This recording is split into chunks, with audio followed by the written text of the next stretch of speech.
Shoot, Zach, we started off with a conversation about tariffs.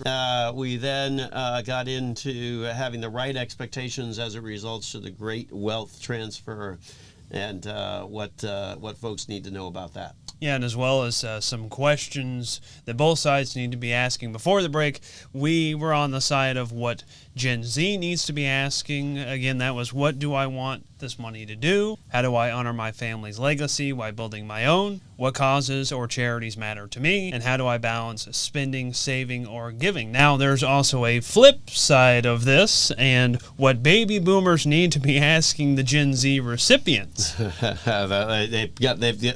a few questions that they might want to ask as well. So first up is, do you know what you would do if you got this inheritance tomorrow?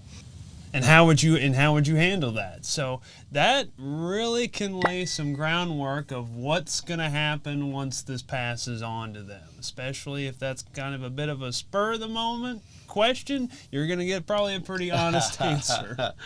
Yeah, maybe even over the holiday dinner after a glass of wine, you may get an even more honest answer depending upon your family dynamics. But it's funny. Speaking about the family dynamics, and I think this is a good segue to kind of our last topic that we teed up at the beginning of the program, and that is this notion, and we're seeing this more and more, where couples are experiencing staggered retirement, meaning that they are not really necessarily retiring at the same time. One may still be working, the other may be retiring, and there's a host of reasons for that, not always about the money, or it may just be more about personal readiness, career satisfaction, or kind of even on the health side of things. Yeah, even on the health side of things. There's a very interesting statistic that we found on this. Most people imagine that both partners leave work at the same time, but in reality, only 11% of Americans actually retire together.